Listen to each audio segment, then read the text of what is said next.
अपनी प्रतिहिंसा की पीड़ा अब शीघ्र मिटाएगी पृथ्वी, असुरों के ताजे लहू से अब जी भर कर नहाएगी पृथ्वी।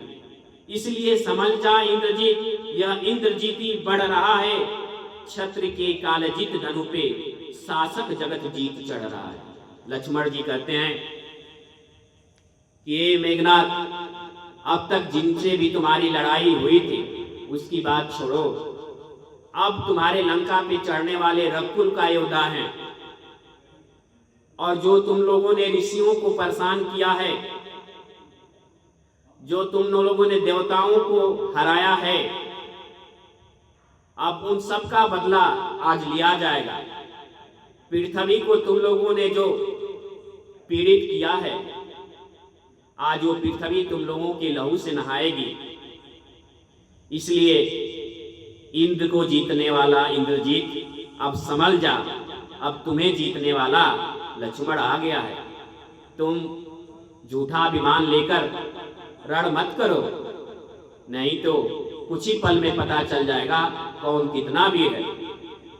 इस तरह की बातें संवाद हो रहा है, और जब संवाद हो रहा है तो एक समय आता है कि लक्ष्मण जी मेघनाथ को अपने तीर से घायल कर देते हैं, लेकिन वीर योद्धा घायल होते हुए भी लड़ता है। फिर वो लगा छोड़ने अग्निबाण, मेघनाथ जो है अग्निबाण छोड़ने लगा, लक्ष्मण ने नीर बाण छोड़ा, और इधर से लक्ष्मण ने जल का, पानी का बाण छोड़ा। नाना प्रकार की चतुराई दस्कंदर तने दिखाता था, विभिन्न प्रकार की चतुराई, कभी आकाश में जाता था, अदृश्य हो जाता था, कभी आकाश में जाने के बाद असुरों के हड्डियों को गिराता था, भस्मों को गिराता था, तरह तरह का अपना स्वरूप बदलता था, और इस तरह से विभिन्न प्रकार के चतुराई से लक्ष्मण जी से युद्ध करता था। कौशल किशोर के कौशल से आघात व्यर्थ हो जाता था।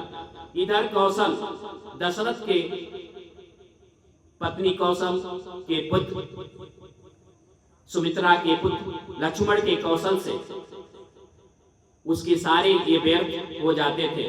जितना भी वो लीलाएं करता था, राक्षसी प्रवृत्ति अपनाता था, लक्ष्मण जी किसी न किसी प्रकार से उसको समाप्त कर देते थे।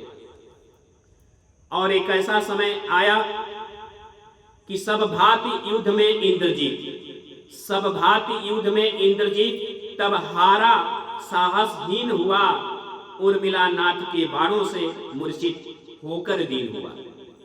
जब मेघनाथ सभी प्रकार से हार गया, साहसहीन हो गया, उर्मिला अर्थात लक्ष्मण जी के पत्नी जो उर्मिला जी हैं, उनके बाणों से मूर्छित होकर गिर पड़ा। जब गिर पड़ा तो कुछ समय उसको होश आया। जब होश आया तब वो सोचा कि अब लक्ष्मण कोई समान आदमी नहीं है, ये कोई ना कोई अवतार है, और इनको हराना आसान काम नहीं है। इसलिए वो एक बार इंद्र को हराया था, और जब इंद्र को हराया था तो वहां से वो ब्रह्म शास्त्र पाया था। जब वो ब्रह्म शास्त्र पाया था तो ब्रह्म शास्त्र जो था वो किसी भी व्यक्ति को जब वो लगता था तो व्यक्ति मूर्छित हो जाता था, और सुबह सूर्य उगने पे व्यक्ति का प्राण चला जाता था, और जब भी ब्रह्म शास्त्र लगता था वो व्यक्ति मित्र के समान हो जाता था, उसके शरीर में कोई चेतना नहीं रहती थी। तो क्या कहता है मेघनाथ कि अब तक मैं खिलाता था तुमको, अब खा जाने की बारी है,